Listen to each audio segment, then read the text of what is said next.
Selamat pagi, saudara-saudaraku yang di dalam Tuhan. Yang dikhususkan oleh Tuhan sendiri bagi kita untuk datang menyembah Dia. Dan menyembah Tuhan itu adalah satu hal yang sangat manis yang tidak banyak orang bisa menikmatinya. Oleh sebab itu marilah kita menyediakan hati dan pikiran kita yang ditujukan kepada Tuhan. Saya mengundang saudara-saudara untuk bangkit berdiri.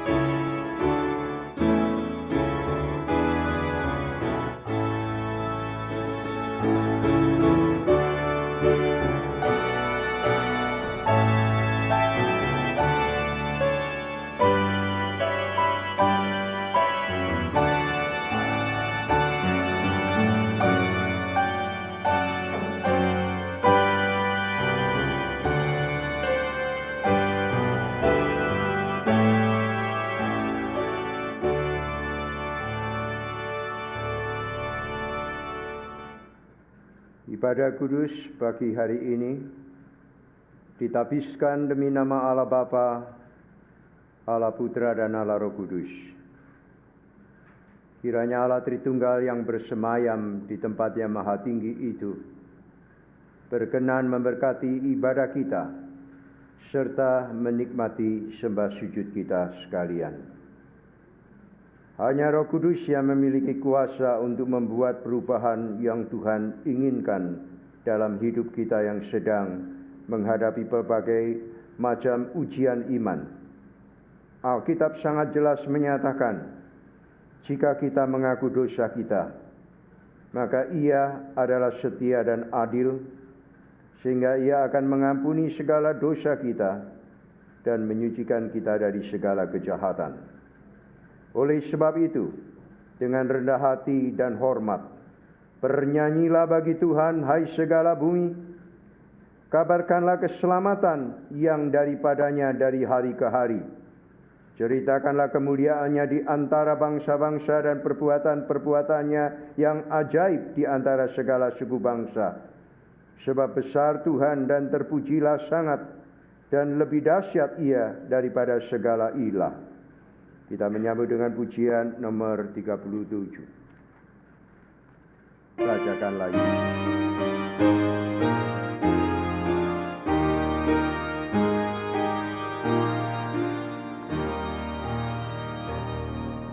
Kerjakanlah Yesus domba di arasnya. Dengarlah suara pujian kumandang di surga. Bangunlah jiwaku bersama, pujilah Tuhan yang mati bagiku, pujilah selamanya. Mahkotahlah Tuhan, Raja kehidupan.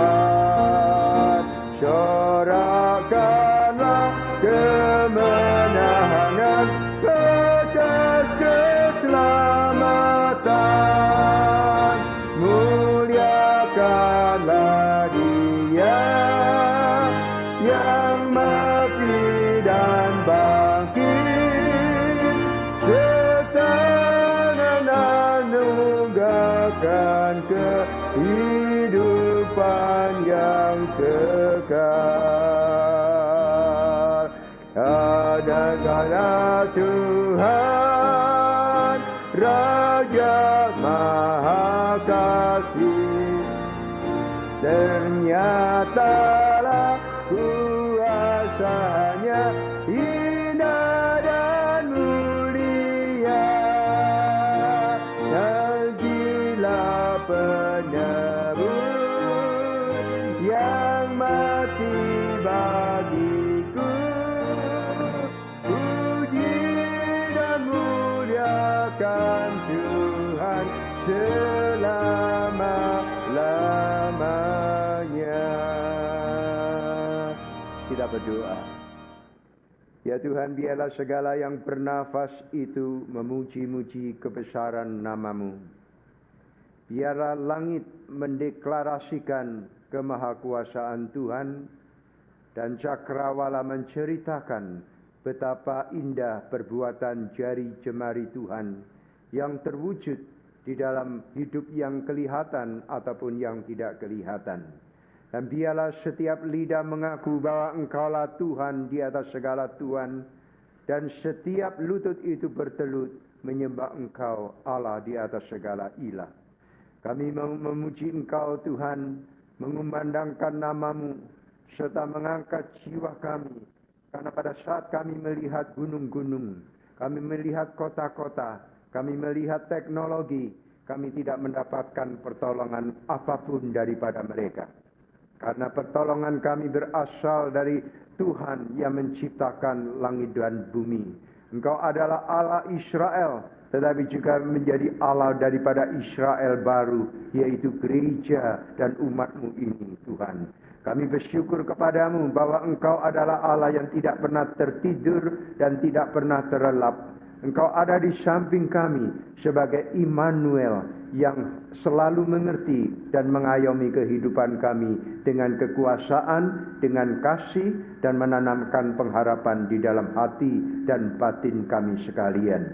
Sebagai domba-domba Tuhan, pada saat kami keluar ataupun masuk di dalam kediaman-Mu, Engkau tidak akan membiarkan kami tersengat dari terik matahari ataupun rahasia kegelapan di waktu malam.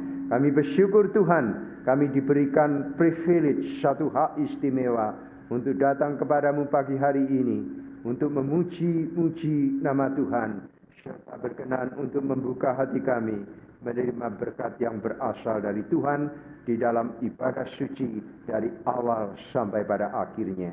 Dan biarlah nama Tuhan dipermuliakan pagi hari ini, dan setiap kami melihat betapa Tuhan itu adalah baik all the time. Di dalam nama Tuhan Yesus kami berdoa. Amin.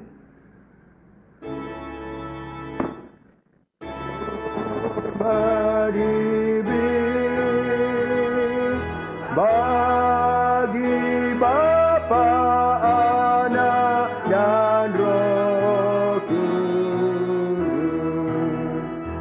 dari mula sampai sekarang dan seterusnya, termulia. Amin. Amin. Saudara, silakan duduk. Pembacaan Tuhan diambil di dalam kitab Kejadian pasal 3 ayat 20 sampai ayat 24. Kejadian pasal 3 ayat 20 sampai dengan ayat 24. Inilah sabda Tuhan berbunyi. Manusia itu memberi nama Hawa kepada istrinya, sebab dialah yang menjadi ibu semua yang hidup. Dan Tuhan Allah membuat pakaian dari kulit binatang untuk manusia dan untuk istrinya itu, lalu mengenakannya kepada mereka. Berfirmanlah Tuhan Allah, sesungguhnya manusia itu telah menjadi seperti salah satu dari kita, tahu tentang yang baik dan yang jahat. Maka sekarang jangan sampai ia mengulurkan tangannya dan mengambil pula dari buah pohon kehidupan itu dan memakannya, sehingga ia hidup untuk selama-lamanya. Lalu Tuhan Allah mengusir dia dari Taman Eden supaya ia mengusahakan tanah dari mana ia diambil. Ia menghalau manusia itu, dan di sebelah timur Taman Eden ditempatkannya beberapa keruk dengan pedang yang bernyala-nyala dan menyambar-nyambar untuk menjaga jalan ke pohon kehidupan. Demikianlah sabda Tuhan, berbahagialah orang yang sudah mendengarkannya dan menyimpannya di dalam hati masing-masing. Saudara, memang firman yang sudah kita baca itu membuat hati kita gentar, membuat hati kita kecut, membuat kita takut. Tetapi jangan sedih dan kecewa, karena Tuhan akan menghibur dan memberi pengharapan kepada kita. Kita menyanyi pujian bagian belakang nomor 98, dan pada bait yang ketiga saya mengundang saudara untuk bangkit berdiri menyanyikannya.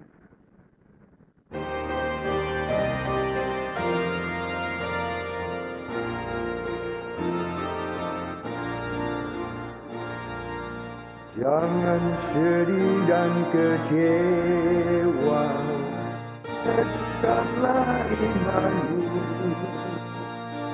setialah dalam segala, berlimpahkan diri. Janganlah kau tawar hati, walau dalam kesusahan,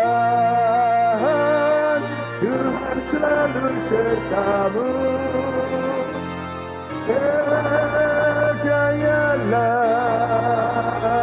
bersandarlah, dalam ujian nyanyilah terus, tetapkanlah hatimu.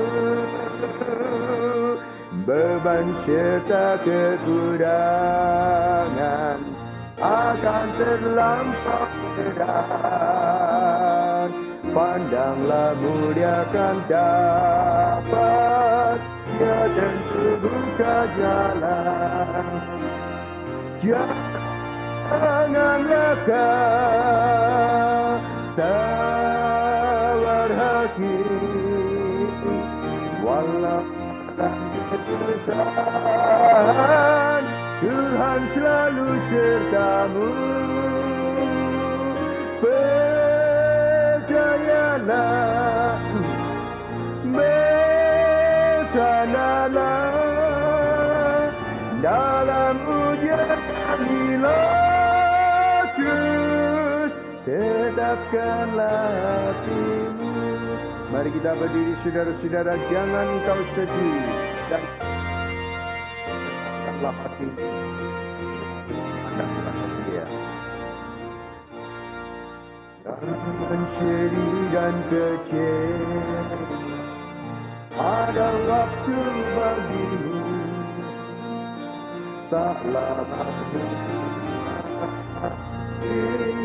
kan beserta denganmu.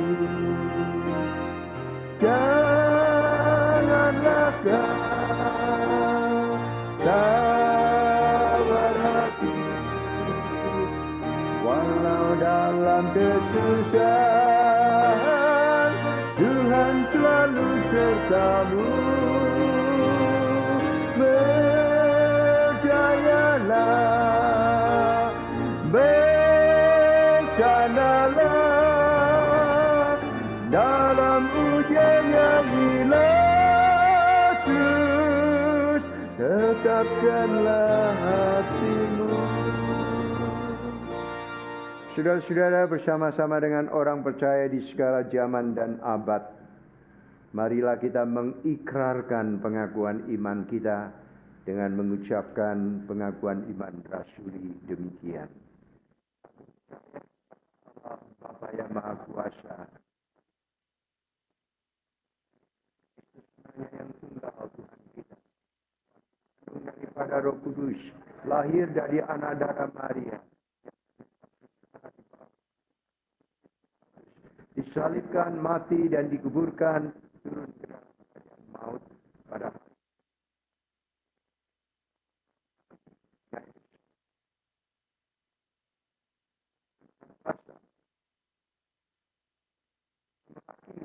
hidup dan yang mati. Aku percaya kepada Roh Kudus, tidak yang kudus dan am, persekutuan, ampunan dosa, dan kekal.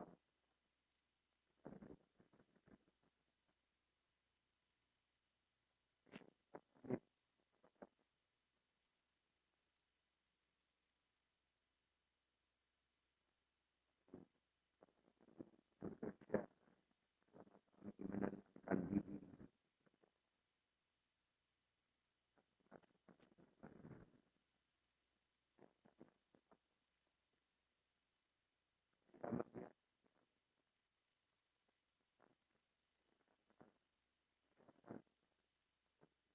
Yang terjadi di dalam dunia ini. Tuhan, kami juga bersimpati kepada saudara-saudara kami, saya yang Ukraina.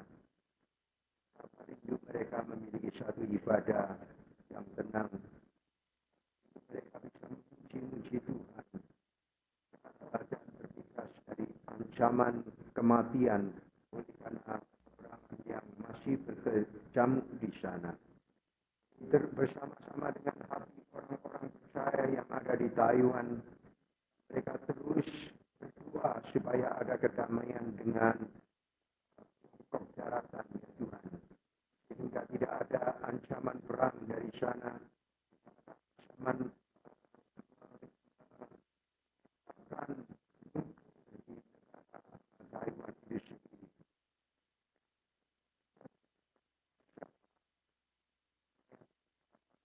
Dengan Taiwan,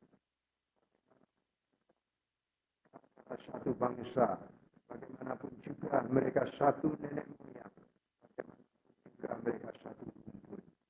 Biarlah Tuhan doa mereka dan kami juga simpati bersama-sama dengan mereka. Biarlah tercipta adanya kedamaian yang abadi antara hubungan Tiongkok daratan dengan Taiwan, ya Tuhan. Kami juga berdoa Tuhan untuk situasi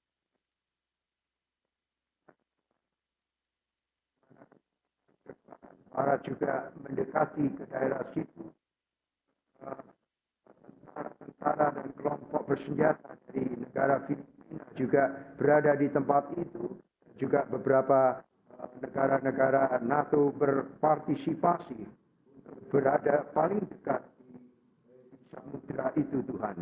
Juga berdoa supaya negara itu bisa menahan diri karena kelompok dari Rusia, Korea Selatan, dan Republik dari China juga memiliki kepentingan untuk mempertahankan Laut Cina Selatan. Ya Tuhan, kami berdoa supaya ada kedamaian di seluruh karena begitu banyak manusia yang mati karena sia-sia oleh karena peperangan, ya Tuhan. Juga berdoa untuk kedamaian yang ada di Amerika Serikat ini. Kami melihat beberapa minggu yang lalu terjadi penembakan di Edgewater High School, kemudian yang terjadi di Jacksonville, Florida, penembakan sehingga banyak beberapa korban terjadi di sana juga, Tuhan. Kami berdoa juga meningkatnya kejahatan ras yang ada di San Francisco, juga beberapa di negara-negara yang masih sangat mementingkan superioritas dari beberapa ras, ya Tuhan. Kami berdoa untuk perdamaian yang ada di Minnesota, di mana kejahatan itu meningkat begitu rupa oleh karena meningkatnya popularitas ataupun population dari suatu suku bangsa tertentu. Kami berdoa, ya Tuhan, supaya Amerika Serikat memiliki satu strategi pertahanan yang baik, bagaimana melindungi masyarakat Amerika dengan baik, Tuhan, sehingga tidak terjadi kejahatan secara fisik, secara moral yang semakin meningkat dari hari ke hari. Kami berdoa, Tuhan, untuk peran daripada gereja-gereja Tuhan yang ada di Amerika Serikat ini, karena beberapa gereja justru tenggelam di dalam pengaruh dari liberalisme, pengaruh dari tuntutan human rights, sehingga gereja menjadi gereja dunia, menjadi gereja yang sangat-sangat kompromistis terhadap apa apa yang bertentangan secara nature, secara atribut, secara hakikat, bahkan secara kebenaran dari kitab suci itu sendiri. Dan yang berakibat generasi muda sekarang ini makin tidak mengenal apa itu kekristenan, tidak mengenal kepada siapa mereka percaya. Mereka memiliki keyakinan sesuai dengan apa yang membuat mereka suka dan menolak keyakinan yang dianggap mereka tidak suka. Sehingga pada saat ini bangkit adanya spiritualitas baru yang tidak memiliki kait-mengait dengan wahyu Tuhan, bahkan tidak kait-mengait dengan pribadi Tuhan Yesus Kristus sendiri.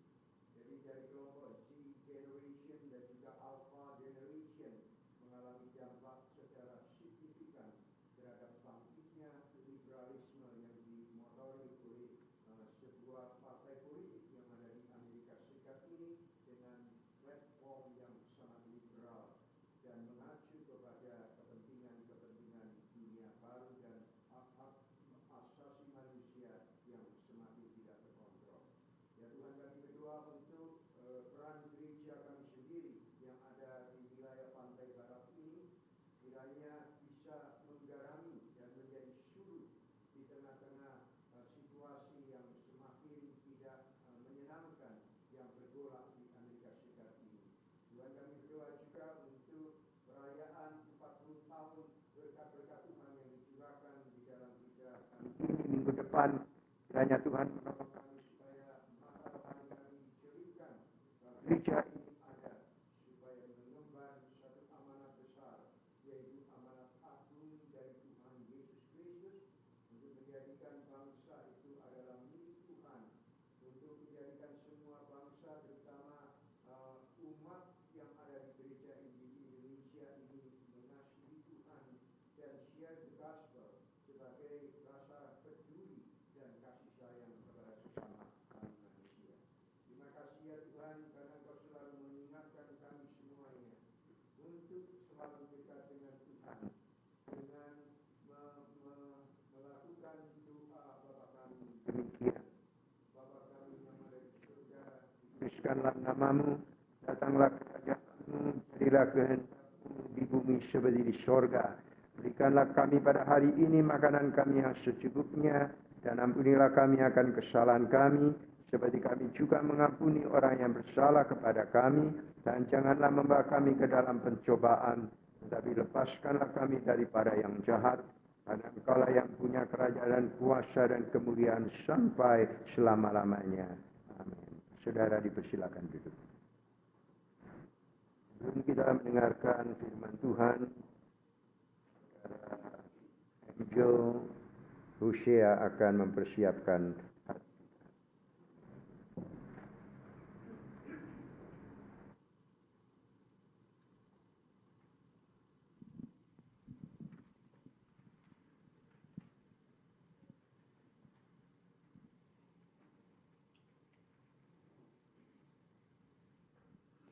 Selamat pagi Bapak Ibu yang dikasihi dalam Tuhan Yesus Kristus.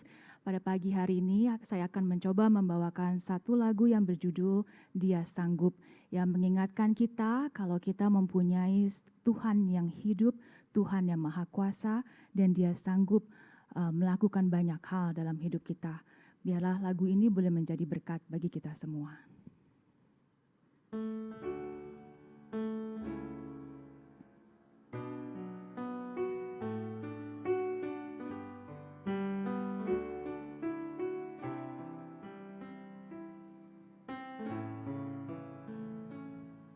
Yesus Tuhan, mulialah namanya.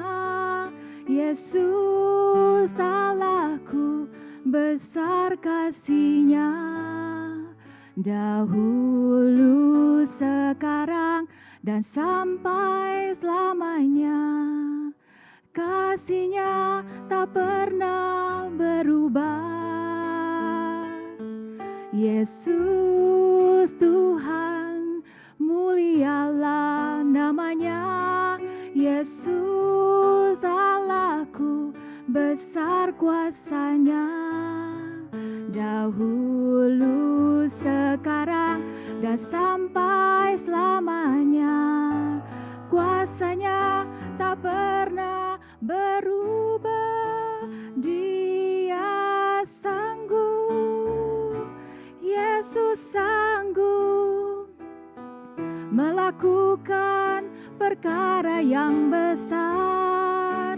Dia sanggup, Yesus sanggup memulihkan yang terluka, menyembuhkan yang menderita.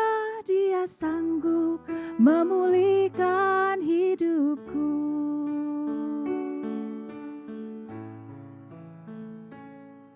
Yesus Tuhan, mulialah namanya.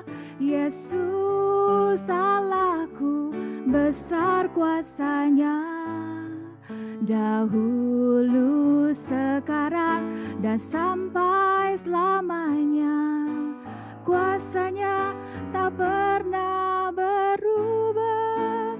Dia sanggup, Yesus sanggup melakukan perkara yang besar.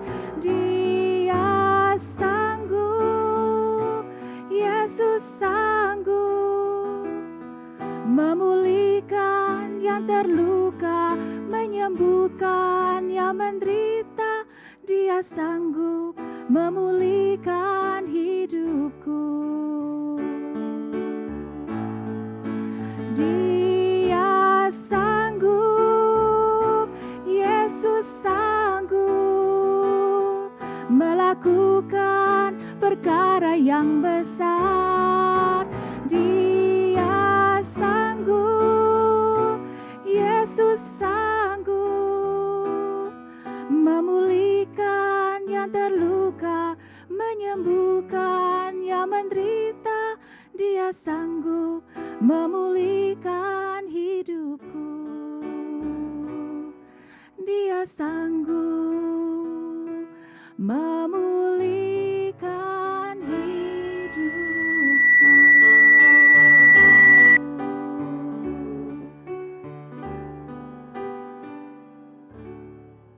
Puji Tuhan, terima kasih.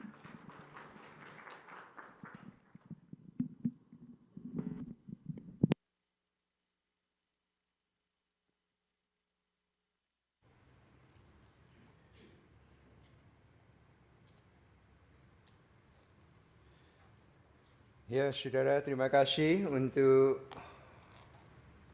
lagu pujian yang menyatakan Yesus sanggup.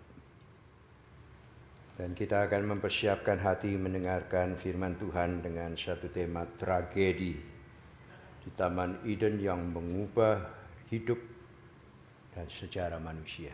Mari kita masuk dalam doa. Ya Tuhan, kami memasuki pemberitaan firman. Dan kami sadar betul Tuhan, firman-Mu itu suci. Firman-Mu itu bagaikan pedang bermata dua yang menusuk sampai di dalam roh batin kami. Sampai hari ini Engkau berfirman kepada kami, karena Tuhan sayang, Tuhan cinta, dan Tuhan senantiasa mencurahkan kemurahan dan anugerah Tuhan. Dan kami percaya Tuhan Kau menguduskan hamba-Mu yang lemah ini untuk dilayakkan menyampaikan firman Tuhan dengan bahasa yang sederhana. Dan firman Tuhan sampai mendarat di dalam hati kami masing-masing. Berikanlah kami hati takut akan Tuhan, tetapi juga sayang dan haus akan firman-Mu. Di dalam nama Yesus kami berdoa. Amin. Saudara-saudara, tema hari ini adalah satu tema yang sangat penting untuk kita pelajari bersama-sama, yang diambil di dalam kitab Kejadian pasal 3 ayat 20 sampai dengan ayat 24 yang sudah kita baca. Yaitu kita berbicara soal tragedi, saudara. Dan kita sudah tahu dari catatan sejarah secara signifikan, ada satu tragedi besar beberapa tahun yang lalu yang disebut The Great Bengal Famine, yaitu kelaparan besar di satu daerah yang bernama Bengal yang ada di India. Itu terjadi pada tahun 1771 yang merupakan tragedi kemanusiaan yang tidak pernah dapat dilupakan oleh masyarakat dunia yang mengenal sejarah, dan terutama oleh masyarakat dan saudara-saudara kita yang ada di India. Kenapa tidak dapat dilupakan, saudara-saudara? Karena tragedi Bengal ini memakan korban 10 juta manusia oleh karena kasus kelaparan. Dan itu tidak berhenti di situ, saudara-saudara. Di tempat yang sama, di tahun yang berbeda, yaitu tahun 1943, ketika pasukan bela diri Jepang itu merangsek masuk ke kota Bengal di India, itu memakan korban 3 juta pada waktu itu. Karena kepentingan peperangan dunia kedua dan orang-orang tentara-tentara Jepang yang sangat ditakuti itu membunuh banyak orang di tempat itu. Kemudian menurut artificial intelligence yang disebut ChatGPT, itu Armenian Genocide pada tahun 1915 itu juga merupakan satu tragedi kemanusiaan karena memakan korban 1,5 juta.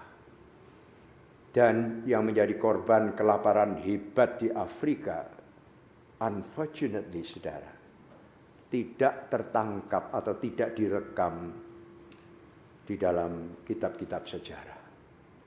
Karena pada waktu itu munculnya atau bangkitnya sentimen rasisme, menganggap bahwa hidup dari, kenapa ya kok nganging-nganging ini terus ya? Hidup daripada orang-orang kulit hitam di Afrika itu tidak terlalu penting bagi mereka. Jadi menjadi hal yang dikorbankan begitu saja. Tetapi saudara-saudara, sebetulnya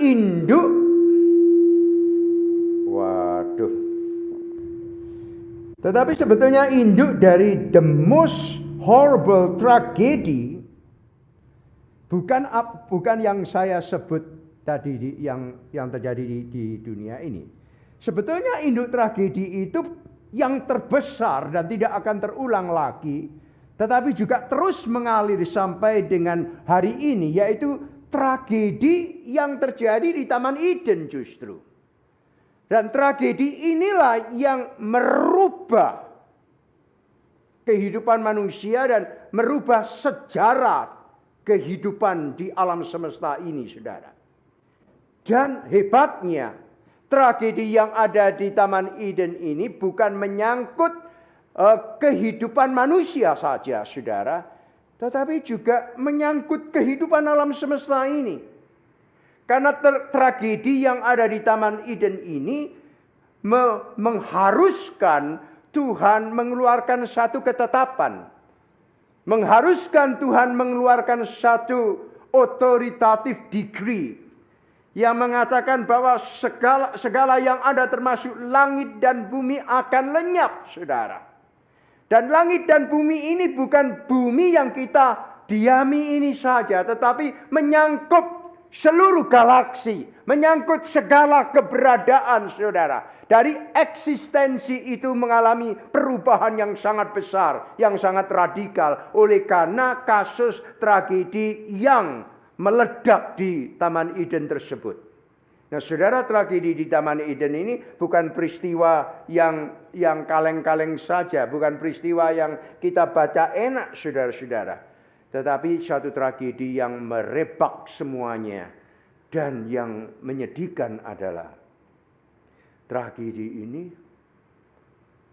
dimulai dari pasangan suami istri. Jadi yang membawa tragedi yang paling hebat yang mempengaruhi segala keberadaan ini terjadi dalam diri suami istri. Dapatkah saudara membayangkan hal ini? Adam dan Hawa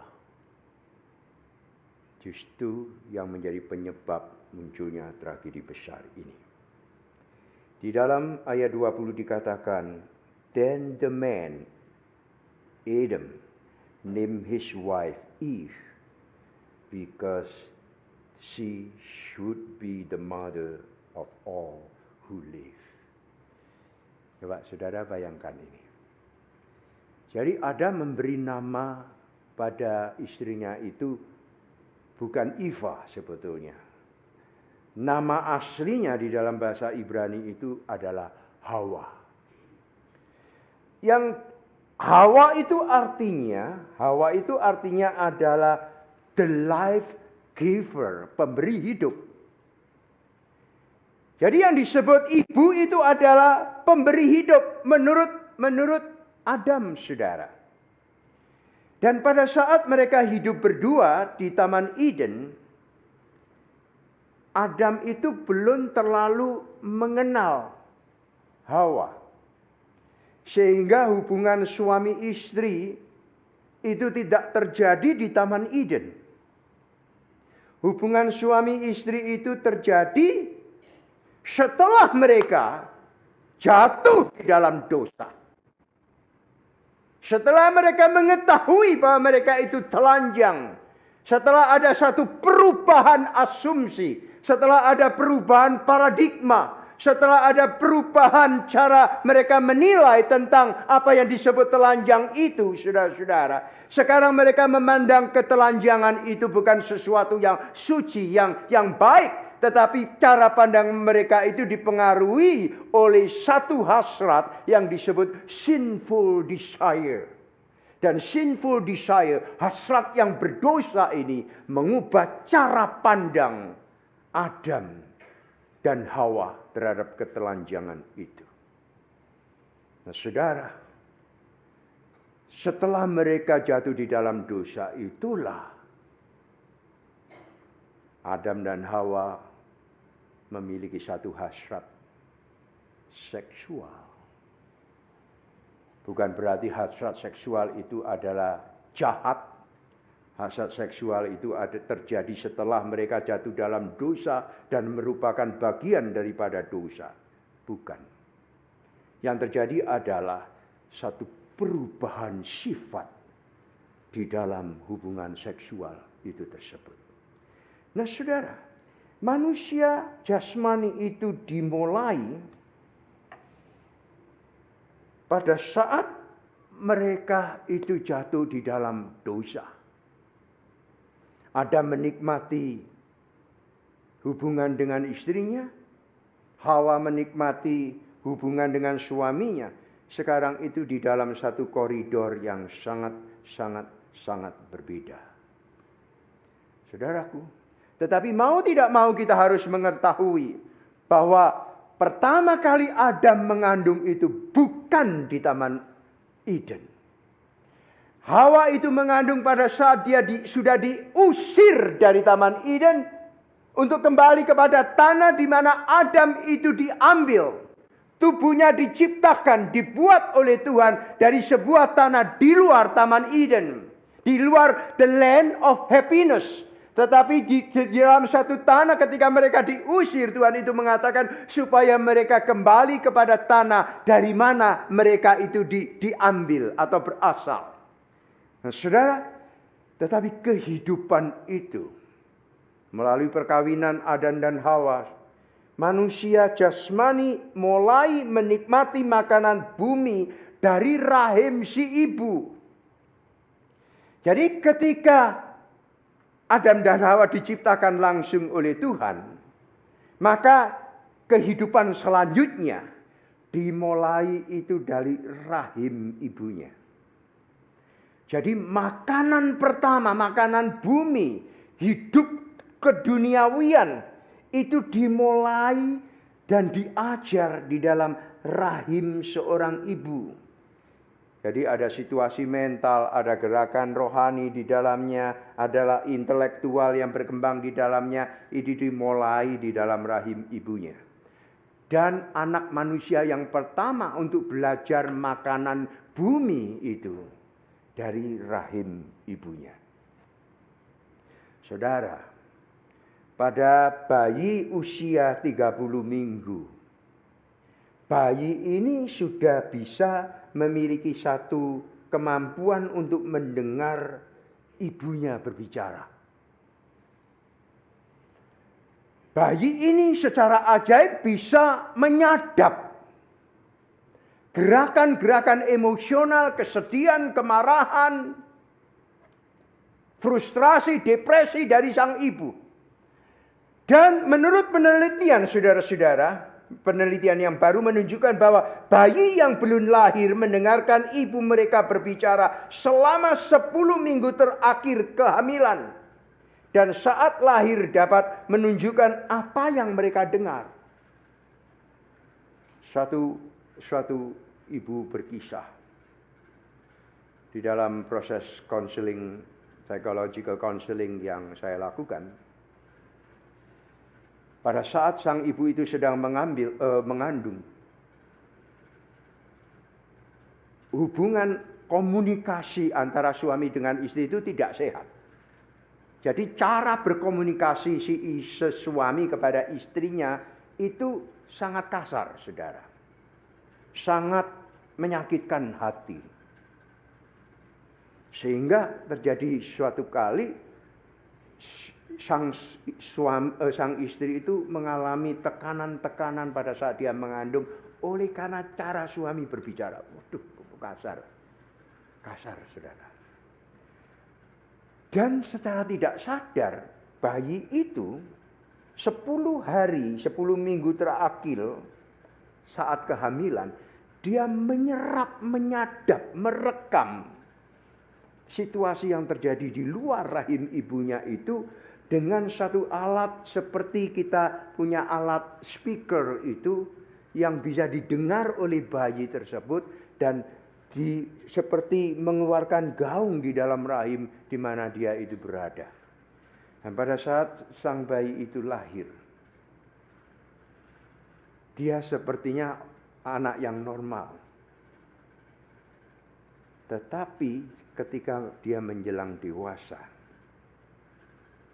dia mengalami sakit mental yang parah. Ketika dokter mewawancarai dia, apa yang terjadi dengan dirimu? Ketika aku tidur, aku mendengar suara papaku. Kenapa papamu? Aku mendengar suara papaku berteriak-teriak, mau mengata-ngatai ibuku. Itu semua ada di dalam pikiranku. Aku tidak bisa copot, tidak bisa hilang. Sangat merasuk begitu rupa. Sehingga suatu hari dia itu mengalami depresi yang sangat berat. Nah, depresi itu membawa dia kepada satu keputusan untuk mengakhiri hidupnya. Jadi kehidupan dimulai dari rahim ibunya. Dia belajar kehidupan bumi dari rahim ibunya. Dan perlu kita catat sekalian, dia belajar beradaptasi di dalam kehidupan the fallen world, di dunia yang sudah jatuh pada saat dia sudah ada di dalam rahim ibunya. Dia menyerap kebaikan, dia menyerap kejahatan sejak dia ada di dalam rahim ibunya. Oleh sebab itu banyak ahli jiwa itu mengatakan pada saat engkau memiliki kehamilan ke-10, apa itu 10 minggu sebelum anakmu itu lahir, dengarkanlah musik klasik sebanyak-banyaknya. Musik klasik itu kenapa? Karena membentuk otak si anak, membentuk jiwa si anak menjadi lembut dan dia menerima terapi kejiwaan dari musik klasik tersebut. Oleh sebab itu banyak sekali ibu-ibu yang 10 minggu akan melahirkan itu banyak menginvestasikan waktunya untuk mendengarkan lagu-lagu klasik. Tetapi di dunia timur lain, saudara-saudara, si ibu berlomba-lomba hamil pada saat tahun naga. Jadi pada saat tahun naga itu sampai ada seorang ibu yang masih mengandung 6-7 bulan dipaksa lahir supaya anaknya memiliki senaga. Banyak ahli dokter surgeon kandungan itu mengoperasi ibu yang hamil di belahan dunia banyak sekali, terutama di Asia, saudara. Banyak hal, dan ini hal yang luar biasa. Jadi, saudaraku yang dikasihi Tuhan, kejahatan itu, tragedi itu, bukan hanya menyangkut kehidupan Adam dan Hawa secara spesifik, tetapi juga menyeruak terus ke seluruh ras manusia sampai hari ini. Dan tragedi ini dimulai di dalam rahim ibunya. Di dalam rahim ibunya. Banyak ibu-ibu hamil, banyak sebagian dari mereka masih terikat dengan marihuana. Masih terikat dengan minuman-minuman keras. Mereka tidak peduli dengan kesehatan bayinya. Mereka suka atau tidak suka, mereka bisa melakukan sesuai dengan nuansa pemikiran, paradigma dari hak-hak asasi manusia. Sehingga kejahatan terhadap janin di dalam rahim ibunya itu sudah terjadi sejak dari awal dengan cara membunuh mereka. Pada tahun 2022, berapa juta bayi yang terbunuh? Lebih besar daripada tragedi Bengal famine yang terjadi berapa tahun yang lalu. Dan peristiwa kematian yang akibat dari peperangan Rusia dengan Ukraine tidak bisa dibandingkan dengan pembunuhan secara massal yang dilakukan oleh ibu-ibu pada saat mereka mengandung anaknya. Apa perbedaan hidup bayi dengan hidup manusia yang sudah dewasa? The spirit itu tidak ada adult spirit or baby spirit. Spirit is spirit. Roh adalah roh. Jiwa adalah jiwa, saudara-saudara. Ketika seorang bayi memiliki jiwa, itu levelnya sama dengan jiwa kita, saudara. Dia memiliki roh. Rohnya ya roh. Tidak ada roh itu bertumbuh menjadi roh dewasa. Tidak ada. Kalau saudara-saudara mengatakan di dunia orang mati itu ada bayi-bayi kecil seperti tuyul, itu tidak ada. Di Alkitab tidak tercatat itu tuyul-tuyul, baby kecil itu tidak ada. Orang mati ya orang mati. Rohnya ya roh orang mati. Saudaraku yang dikasihi Tuhan. Jadi pada saat kita membunuh bayi, sama saja dengan membunuh manusia pada umumnya. Jadi tragedi manusia. Beranjak terbesar adalah di dalam kandungan ibunya. Memang kehidupan dimulai dari sebuah kandungan di dalam rahim ibunya. Tetapi tragedi yang terbesar pada zaman ini, terbesar, terhebat, terjadi di dalam kandungan ibunya. Inilah dunia kita, saudara. Kasihan banget. Terus Tuhan mengatakan, and the Lord made clothing from animal skin for Adam and his wife. Dan mengenakannya. Tuhan itu membuat pakaian dari kulit binatang. Dan Tuhan sendiri loh yang mengenakan. Jadi the first tailor, penjahit pertama itu bukan manusia, saudara. Penjahit pertama itu Tuhan. Tuhan yang menjahit. Dan Tuhan yang menyembelih domba itu sendiri. Mencurahkan darahnya. Dan kulitnya diambil, dibentuk oleh Tuhan. Dan dikenakan. Tuhan sendiri yang mengenakannya, saudara. Nah, saudara coba perhatikan. Ada suatu tragedi dari peristiwa ini, dari ayat 21 ini ada sebuah tragedi. Tragedinya apa saudara? Tragedi yang sangat fatal sebetulnya. Yang terlepas dari catatan sejarah manusia. Yang terlepas dari penglihatan, ketelitian dari manusia. Apa itu? Tragedi hilangnya terang. Loh, kenapa kok ada hubungannya dengan terang? Karena pada saat Adam dan Hawa itu tinggal di Taman Eden, mereka bukan telanjang bulat, begitu tidak. Mereka mengenakan satu garment, satu pakaian khusus yang disebut the garment of Shekinah atau the garment of light. Pakaian bercahaya, pakaian terang. Karena pakaian terang atau pakaian bercahaya ini adalah pakaian yang fit, yang cocok untuk tubuh mulia yang mereka punya. Tubuh yang sinless, tanpa dosa. Tubuh yang sempurna, yang tidak akan terdegradasi oleh umur. Satu tubuh yang akan tidak mengalami mortality. Satu tubuh yang immortal, yang kekal, saudara-saudara.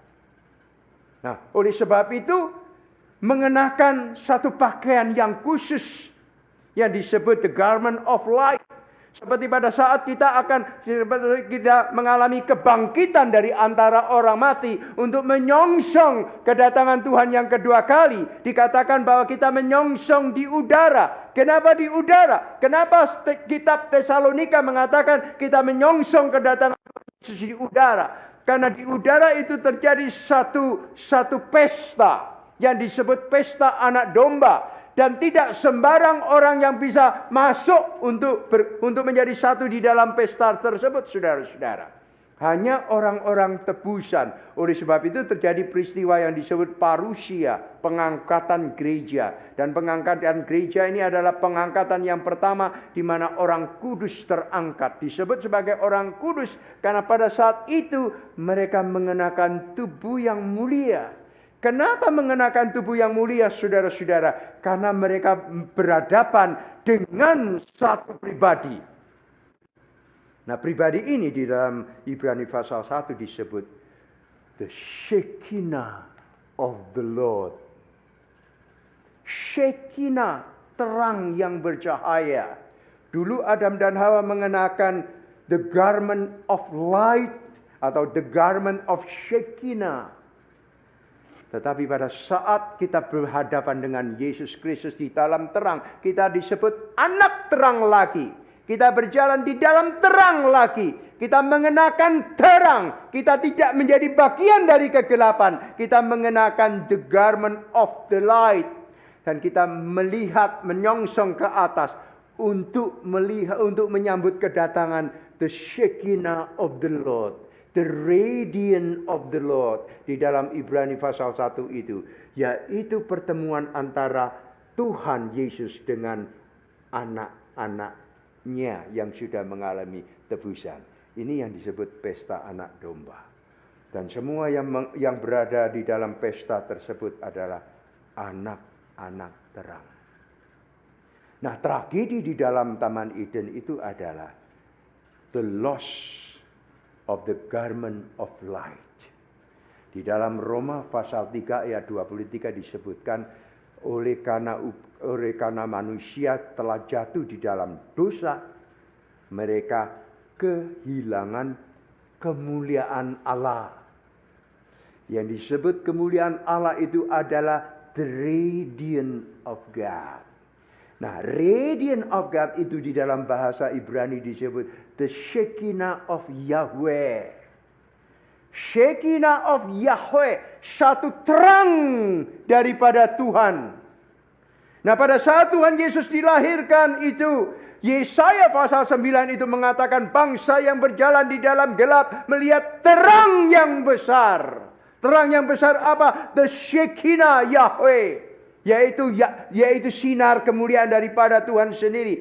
Dan manusia pertama-tama itu mereka memiliki kemuliaan Allah. Mereka mengenakan the Shekinah Yahweh. Mereka mengenakan garment of light. yaitu baju kemuliaan terang itu tersebut. Tetapi pada saat mereka jatuh dalam dosa, tragedinya apa? Tragedinya ialah mereka telanjang, kehilangan itu pakaian terang. Dan mereka sekarang dibuatkan oleh Tuhan, diciptakan oleh Tuhan satu pakaian baru yang disebut the garment of skin. Pakaian dari kulit. Pakaian dari kulit untuk menutupi ketelanjangan mereka. Nah, saudaraku yang dikasihi Tuhan, kenapa ini bisa terjadi? Kitab-kitab Taurat yang dituliskan oleh para rabi-rabi itu mengatakan demikian.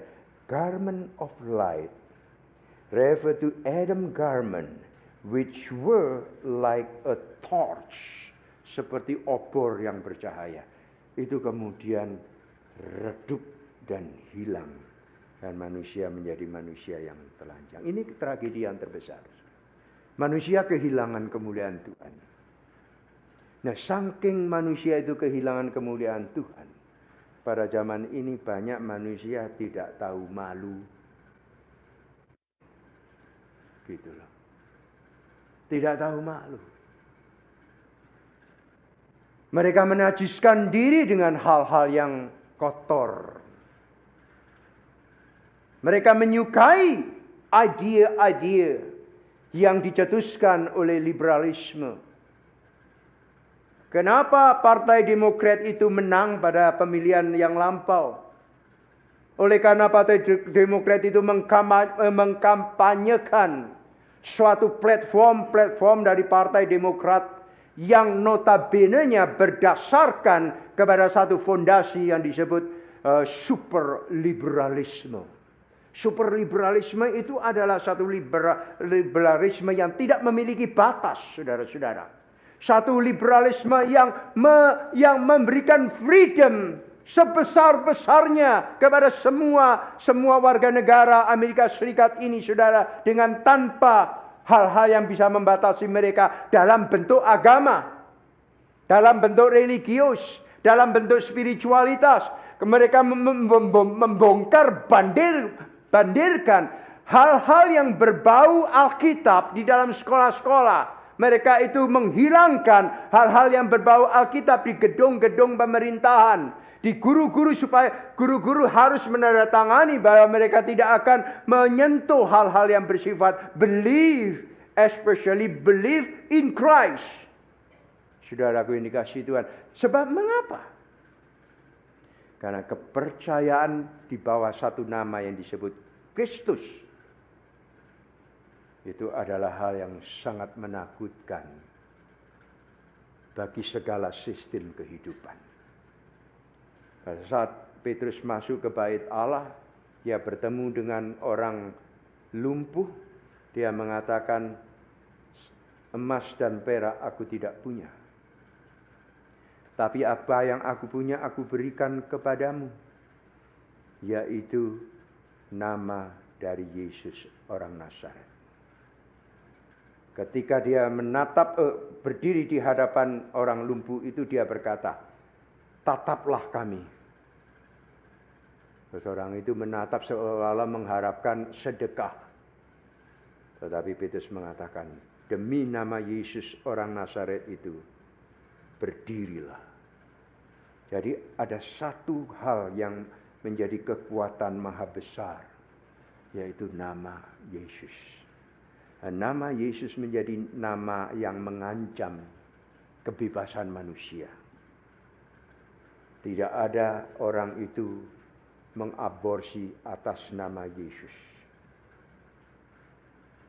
Tidak ada orang yang merubah gender kemudian melakukan hubungan-hubungan di luar nalar, di luar kaidah kemanusiaan atas nama besar yang disebut LGBTQ under the name of Jesus. Tidak ada seorang suami itu melakukan perselingkuhan. Sebelum melakukan perselingkuhan, mereka mengatakan in the name of Jesus Christ. Oh my goodness. Tidak ada seorang suami yang verbally abuse istrinya dengan mengatakan Allahu Akbar, oke. Tapi tidak ada orang yang mengatakan demikian in the name of Jesus Christ. Tidak ada. Karena kenapa? Nama Yesus adalah nama yang membuat segala unsur itu gemetar. Nama Yesus adalah nama yang ajaib, saudara. Dan nama Yesus itu harus dikenakan oleh setiap orang percaya. Kenapa Paulus mengatakan janganlah engkau serupa dengan dunia, tetapi berubahlah di dalam akal budimu. Jangan engkau jadi orang Kristen yang kompromi kepada dunia. Sebab mengapa? Sebab engkau harus mengenakan nama Yesus. Kenapa di dalam kitab para rasul itu disebutkan engkau adalah Kristen. Yang disebut Kristen itu adalah engkau adalah Kristus kecil. Yang dimaksud Kristus kecil ialah engkau harus mengenakan nama Yesus. Dan saudara, mengenakan nama Yesus itu bukan perbuatan kita. Mengenakan nama Yesus itu adalah perbuatan Allah sendiri. Seperti Allah mengenakan garment of skin kepada Adam dan Hawa. Garment of skin. Darah dicurahkan, diambil kulitnya daripada seekor domba. Allah menyediakan garment itu kepada mereka. Dengan atas dasar apa? Atas dasar kasih sayang. Allah itu menjamin. Allah itu mengenakan hiasan pada tubuh mereka telanjang. Dan kita ingat, saudara, kasih sayang Tuhan yang diucapkan oleh Tuhan Yesus. Jangan kau khawatir. Jangan kau khawatir. Lihatlah bunga bakung yang di lembah. Segala kebesaran Salomo tidak mengenakan pakaian yang seindah bunga bakung di lembah. Apalagi kamu, Tuhan yang mendandani engkau. Tuhan yang mengenakan kemuliaan kepada dirimu. Jangan kau khawatir. Itu ada penghiburan di situ. Penghiburan yang paling dalam. Betapapun kau kehilangan kemuliaan Allah, Allah memberikan sebuah jalan kepada kamu, yaitu Kristus. Kristus bukan saja the Shekinah of Yahweh, cahaya kemuliaan Allah. Tetapi Kristus juga adalah domba yang disembelih. Domba yang sembelih untuk apa, saudara-saudaraku yang dikasihi Tuhan? Kita lanjut di pasal ayat 22. Kemudian lihatlah, manusia itu telah menjadi seperti kita. Perhatikan di dalam bahasa Inggris, the human being has become like us. Has become. Artinya adalah come into being. Dalam bahasa Yunani, Alkitab Perjanjian Lama dalam bahasa Yunani yang disebut Septuaginta itu mengatakan manusia itu egeneto. Egeneto itu artinya menjelma. Manusia sekarang menjelma. Di dalam bahasa teologianya, manusia itu telah berinkarnasi. Yohanes pasal 1 ayat 14 mengatakan demikian. And logos shock egeneto. Artinya ialah firman itu, shock itu adalah daging, egeneto itu adalah menjadi. Artinya ialah logos shock egeneto, firman itu menjelma atau berinkarnasi menjadi daging, menjadi manusia. Nah, pada saat manusia itu berdosa, dia menjelma. Menjelma apa? Menjadi the fallen creature. Menjadi makhluk yang jatuh. Itu menjelma. Nah, saudaraku yang dikasihi Tuhan, di sini kita melihat kejatuhan iblis. Kejatuhan iblis yang dicatat di dalam Yesaya 14, 12 sampai 14, kemudian Yesaya 28, 12 sampai 18, juga disebutkan oleh Tuhan Yesus di dalam Lukas pasal 10 ayat 38. Dikatakan demikian, bahwa kejatuhan iblis dari surga digambarkan dalam Yesaya tersebut. Seperti Tuhan Yesus mengatakan, aku melihat iblis jatuh dari langit seperti kilat. Nah, seperti kilat itu apa pada saat iblis itu jatuh, saudara-saudara? Kenapa seperti kilat? Kilat itu kalau jatuh dari atas, gitu, makin lama cahayanya makin padam. Kalau ada meteor itu terbakar jatuh, itu keluar apinya, cahayanya. Tapi semakin mendekati bumi, kena temperature, kena perubahan-perubahan cuaca, berubah, kemudian cahayanya hilang. Nah, yang terjadi pada iblis juga begitu. Ketika Lucifer jatuh, cahaya kemuliaan Allah itu hilang daripadanya. Nah, tidak dicatat di dalam Alkitab. Kejatuhan Lucifer itu bagaimana kita tidak tahu. Tetapi Lucifer memiliki pengalaman yang di-sharekan kepada Hawa. Tapi separuh benar, separuh palsu. Separuh adalah berita yang benar, 50%-nya adalah hoax. Nah, dia share bahwa kalau kamu makan buah ini, matamu tercelik, kamu menjadi seperti Allah. Nah, dosa daripada Lucifer, oleh karena dia the most beautiful ciptaan Tuhan, the smartest, yang paling pandai, yang paling intelligent, dia pingin seperti Allah, tetapi gagal. Oleh sebab itu, karena gagal, dia disebut the sick, completely fail. Angka 6 itu artinya gagal. Kalau angka 6-nya itu 3, 6, 6, 6. Itu artinya dia ingin seperti Tuhan, Tritunggal, 6, 6, 6. Tapi karena disebut 6, tidak 7, 7, 7, tapi 6. Artinya 6 itu adalah lambang daripada kegagalan. Nah, kalau 3, dia ingin seperti Allah Tritunggal, tapi gagal. Oleh sebab itu dia disebut iblis 666. Nah, gitu ceritanya. Nah, ceritanya bagaimana kita tidak mengetahui apakah setelah mereka jatuh, Lucifer jatuh, dia pergi ke taman kehidupan atau pohon hayat, pohon yang menjadi lambang ibu kota baru Nusantara itu ya, mengambil buahnya kemudian makan. Kita tidak tahu. Tapi yang jelas iblis itu unredeemable, tidak bisa ditebus. Tidak bisa ditebus, saudara. Jadi iblis tidak ada keselamatan bagi iblis. Iblis pasti masuk neraka, pasti itu. Memang di dalam kitab Ayub itu Tuhan masih memberi kebebasan, iblis itu masih bisa seliwer-seliwer dari bumi ke surga. Sehingga itu ketemu Tuhan, "Iblis, kamu ngapain? Sedang kemana kamu?" Terus iblis menjawab, "Walahan, aku ini keliling dunia, lihat-lihat dunia anak manusia." Loh, ngono ta? Sampean ndelok anakku Ayub. Iya ndelok. Bagus kan? Yo bagus, wong mbok jejeli ambek berkat sakake-akeh. Ini orang Jakarta enggak ngerti apa-apa. Nah, saudaraku yang dikasih Tuhan, jadi iblis itu unredeemable, pasti masuk neraka. Nah, saudara, di sini dilihat ada kasih Tuhan di sini.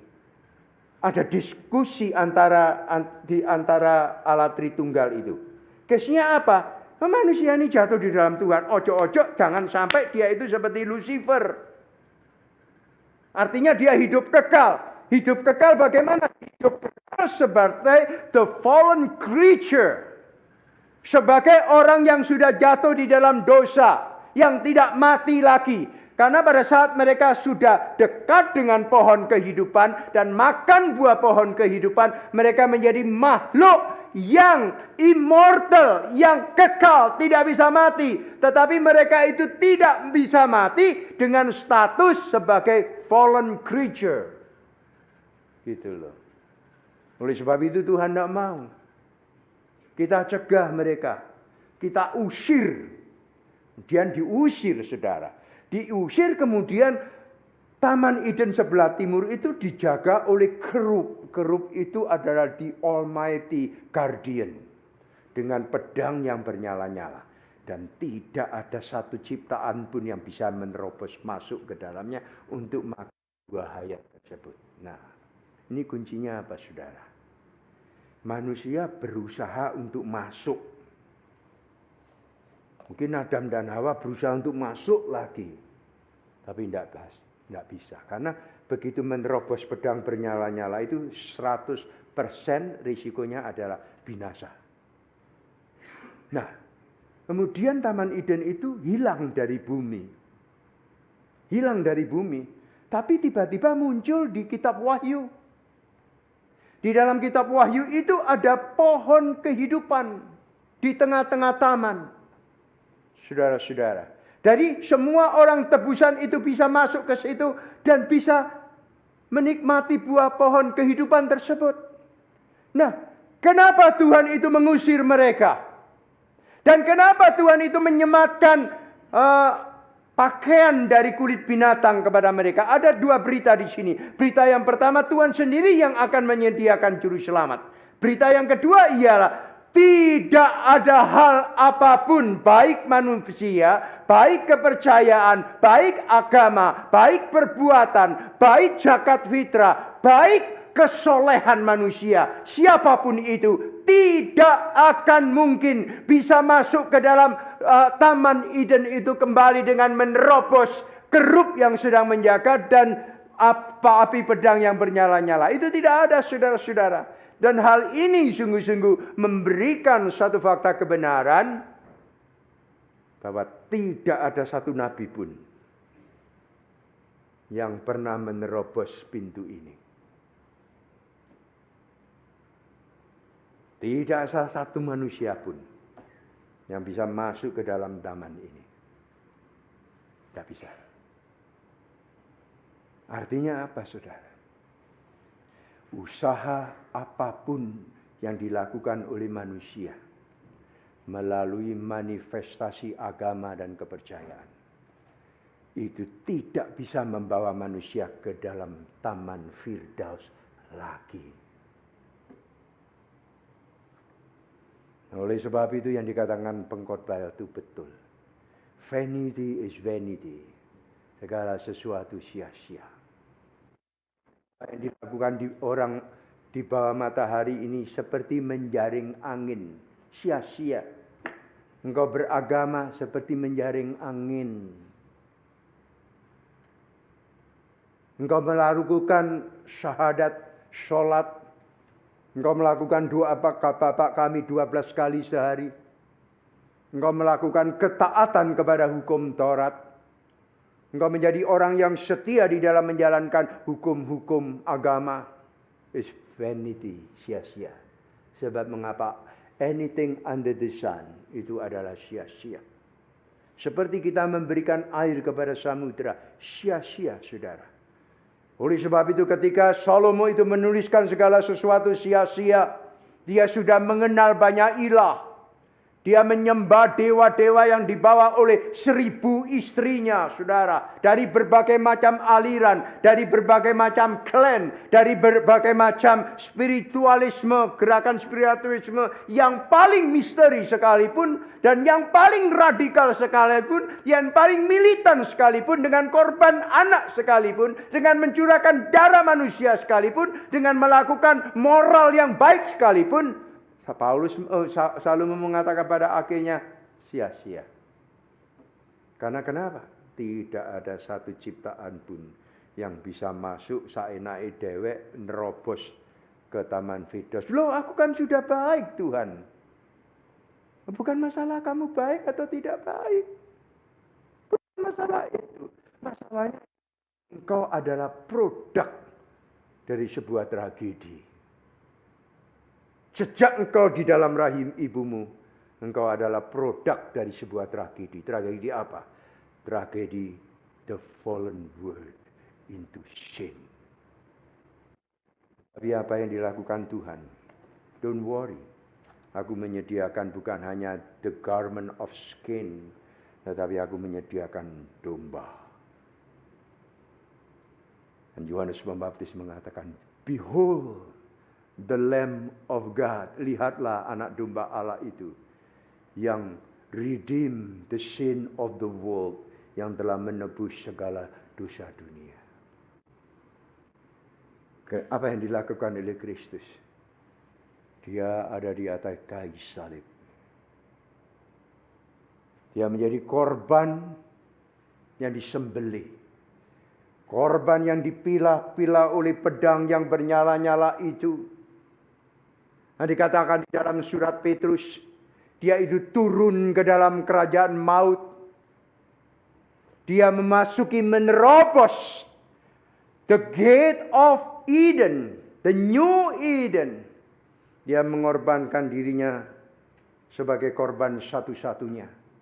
Dia mati oleh karena the group itu, the guardian of the righteousness, the guardian of holiness, the guardian of the justice of God, the guardian of our worthiness before the Lord. Saudara-saudara, dan Tuhan itu dengan salib, dengan karya salib di atas kayu salib, seperti dia itu adalah domba yang disembelih, yang dibelek, yang diambil kulitnya untuk menutupi ketelanjangan manusia. Kemudian dia masuk di dalam taman yang sudah dimeterai itu. Oleh sebab itu Tuhan mengatakan, I am the way. I am the way. Kenapa dia disebut I am the way? Karena dia adalah satu-satunya jalan. Kemana?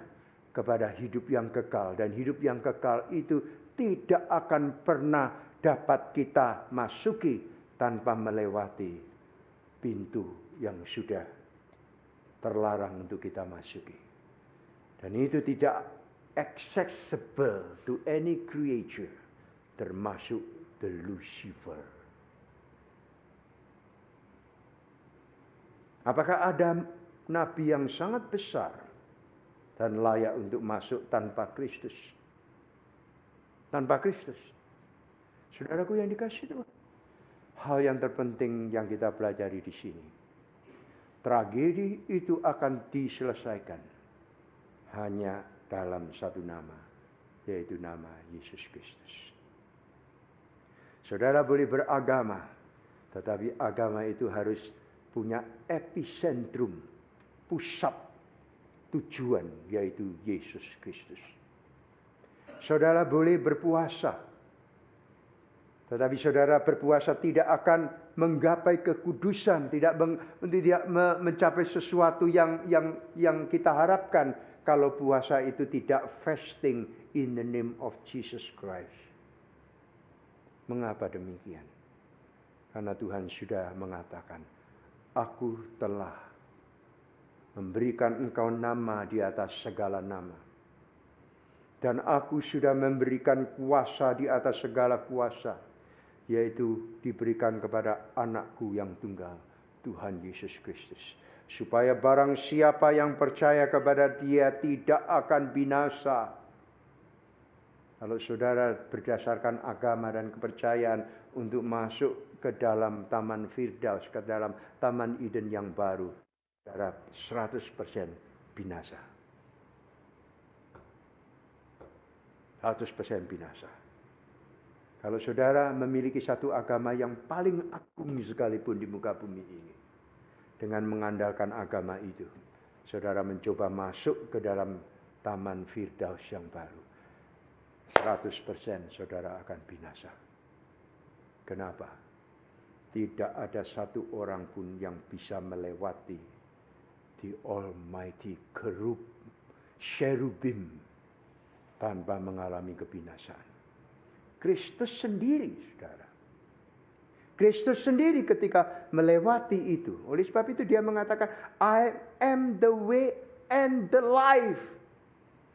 Dia masuk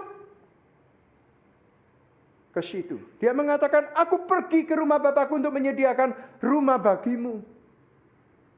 Ketika dia melewati itu, Bapa mengatakan, salib. Melewati salib. Iblis mengatakan tidak perlu salib. Tapi Yesus dengan rela hati melewati pintu itu. Sampai dia mengatakan, Bapa ampunilah mereka, sebab mereka tidak tahu apa yang mereka perbuat. Pada puncaknya dia berkata, Eloi, Eloi, lama sabachthani, Allahku, Allahku, kenapa engkau meninggalkan aku? Saat itulah pedang merajam dia. Dia ditinggalkan oleh bapaknya, dia ditinggalkan oleh teman-teman dekatnya, dia ditinggalkan oleh murid-muridnya. Seorang diri, dia tercapik-capik antara langit dan bumi. Dan pedang daripada Taman Eden itu yang direpresentasikan dengan pedang orang-orang Romawi, dengan tombak orang Romawi, dengan ludahan orang-orang Romawi. Saudara-saudara, ditanggung oleh Tuhan Yesus. Oleh sebab itu dia disebut domba Allah yang dikorbankan bagi kita sekalian. Biarlah firman Tuhan ini mengingatkan kita bahwa hanya oleh karena Kristus kita menjadi umat tebusan. Puji nama Tuhan. Mari kita berdoa.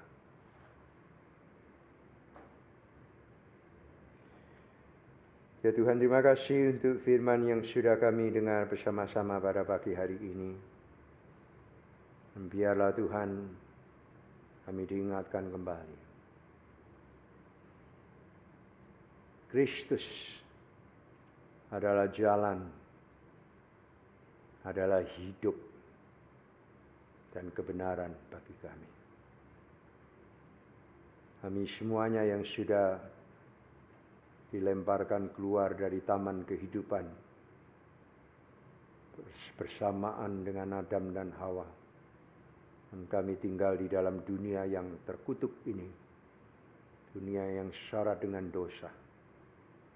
Tetapi Tuhan datang mencari kami.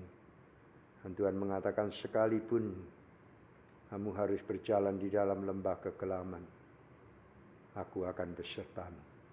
Tuhan menjadi pionir, Tuhan menjadi pemimpin kami yang utama, menjadi gembala kami yang berjalan di depan untuk masuk melewati kerub dan pedang yang bernyala-nyala dan memberikan warisan kehidupan kekal buat kami. Dan kami sadar Tuhan, tidak ada satu kekuatan agama, kepercayaan, apapun di muka bumi ini yang bisa menjamin kami untuk bisa masuk dalam kehidupan kekal tanpa Kristus. Terima kasih, dalam nama Tuhan Yesus kami berdoa. Amin. Saudara-saudara, mari kita respon firman Tuhan dengan menyanyikan pujian 33 bagian belakang sambil kita memberikan persembahan.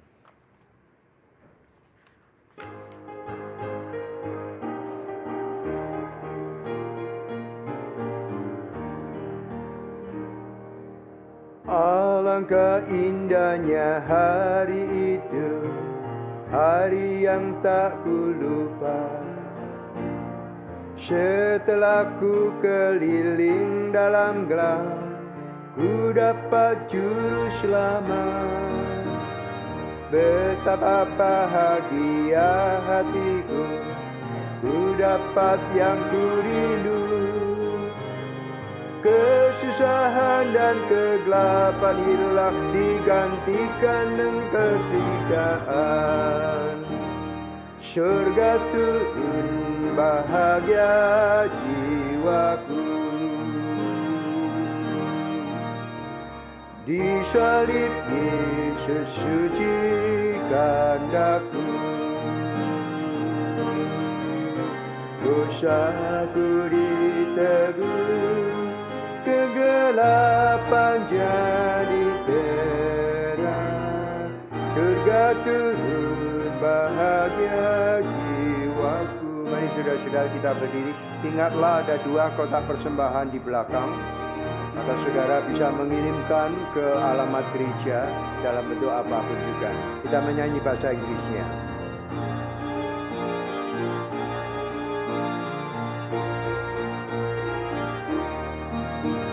Oh, what a wonderful, wonderful day I will never forget. After I wander in darkness away, Jesus my Savior I met. Oh, what a tender, compassionate friend my heart. Share the despairing with joy, I'm telling, will make all the darkness be found. Heaven came down and glory filled my soul. Where at the cross the Savior laid me home. My sins were washed away, and my night was turned to day. Heaven came down and glory filled my soul.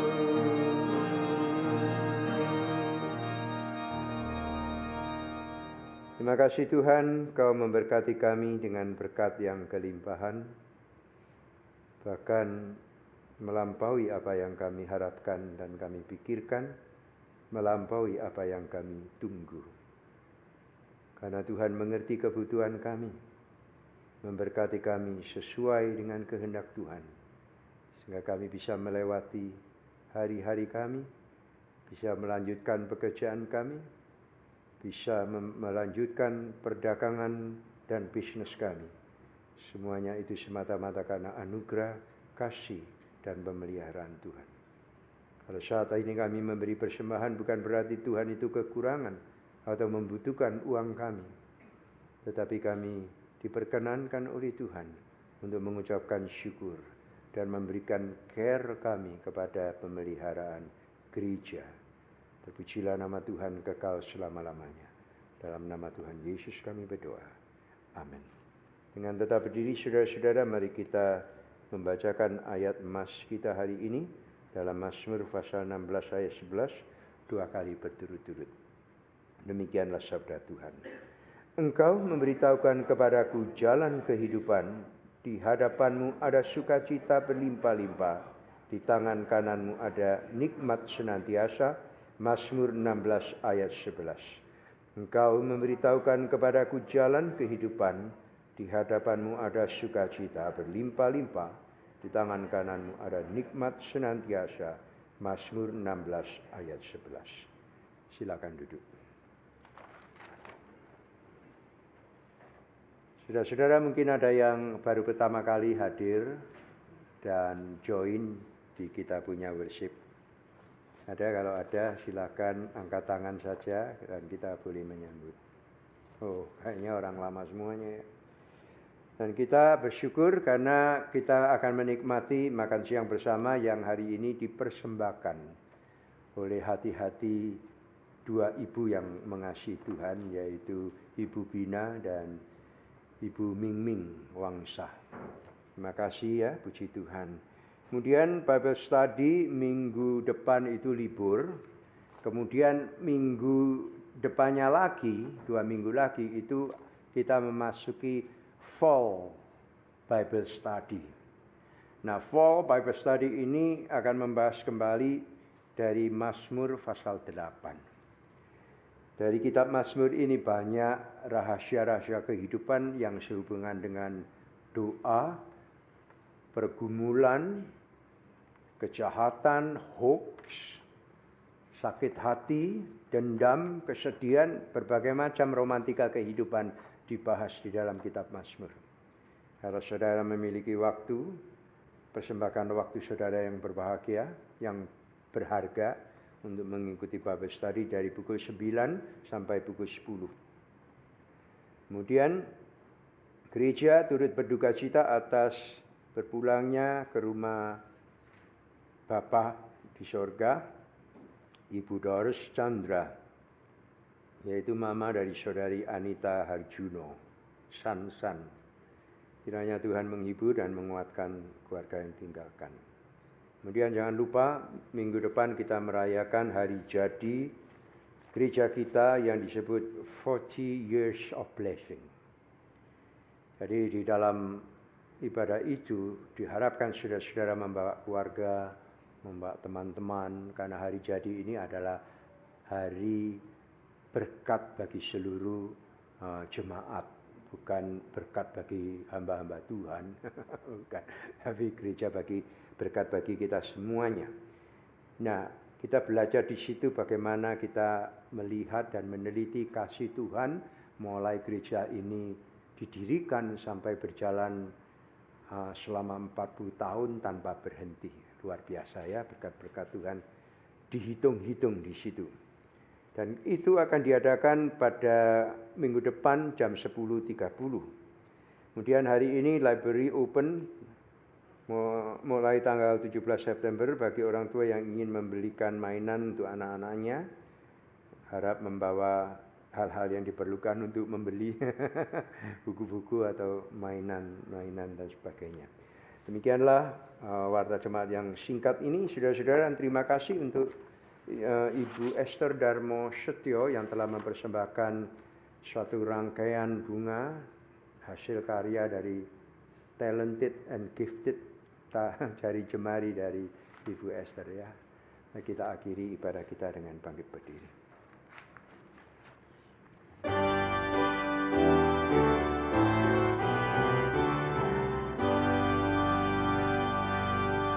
Puji Allah Bapa Putra, puji Allah Roh Kudus, ketikanya yang esa, Selamat sumber berkat. Amin.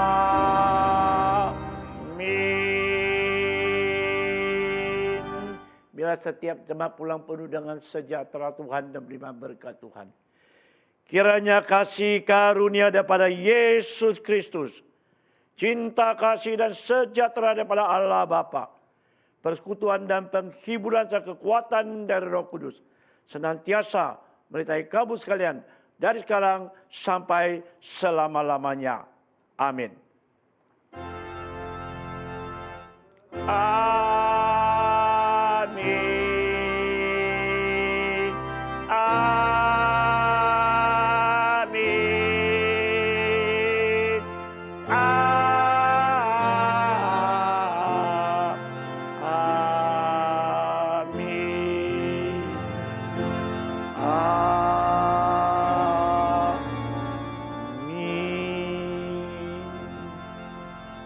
Kita tetap berdiri, kita mau doa makan siang. Sebelum kita doa makan siang, minggu depan itu adalah hari ulang tahun kita semua anak-anak Azusa yang tersebar di seluruh dunia. Itu kita punya hari ulang tahun. Jadi pakai baju seindah-indahnya. Ingat, jangan lupa. Cari baju yang terindah bersama-sama merayakan hari ulang tahun kita semua. Ya, Tuhan sudah pimpin kita punya kehidupan selama 40 tahun. Tuhan pakai Musa memimpin umat Israel selama 40 tahun di padang gurun. Tuhan pimpin juga anak-anak Azusa yang seluruh dunia selama di dunia 40 tahun. Ya, maka baju yang paling indah minggu depan bawa datang ke rumah Tuhan bersama-sama merayakan hari ulang tahun kita semuanya. Mari kita sama-sama doa. Kami bersyukur ya Tuhan, Engkau Tuhan yang begitu baik adanya mengasihi kami semua anak-anak Azusa yang tersebar di seluruh dunia. Di mana minggu depan adalah hari ulang tahun setiap kami anak-anak Azusa. Bersama-sama merayakan ulang tahun yang Tuhan berikan kepada kami anugerah yang khusus, yang luar biasa bagi setiap kami ya Tuhan. Bagi kami yang tidak layak dan dapat menerima anugerah yang khusus, yaitu kerajaan surga yang indah, yang kekal sama untuk kami orang-orang yang berdosa ini. Kami bersyukur ya Tuhan, kami mohon minggu depan hari ulang tahun setiap kami anak-anak Azusa. Biar Tuhan berkati setiap kami yang bersama-sama merayakan hari ulang tahun ini. Berkati kesehatan kami, keluarga kami, pekerjaan kami, dan juga di mana bisnis kami serahkan semua dalam tangan Tuhan. Kami yakin ya Tuhan, minggu depan satu minggu yang indah bagi setiap kami anak-anak Azusa. Bersama-sama menghitung berkat-berkat Tuhan yang berkelimpahan selama 40 tahun lamanya. Seperti Engkau memberkati umat Israel selama di padang gurun melalui Musa demikian. Kami terima kasih ya Tuhan. Kami serahkan di mana minggu depan punya ada merayakan hari ulang tahun anak-anak Azusa di dalam tangan Tuhan. Biar Tuhan memberkati semuanya. Terima kasih ya Tuhan. Kami sekali berdoa untuk di mana Ibu Bina, Ibu Miming yang mempersembahkan makan siang untuk kami ya Tuhan. Berkati cinta kasih dua keluarga ini. Sehingga makan siang ini jadi berkat untuk kesehatan kami masing-masing. Kami juga berdoa untuk di mana Esther Damosotio mempersembahkan bunga yang begitu indah bagi setiap kami ya Tuhan. Berkati cinta kasih-Nya. Inilah doa hamba-Mu. Dalam nama Yesus Kristus. Juru selamat kami hidup. Hamba menaikkan doa ini. Amin. Silakan duduk. Doa teduh kebaktian selesai.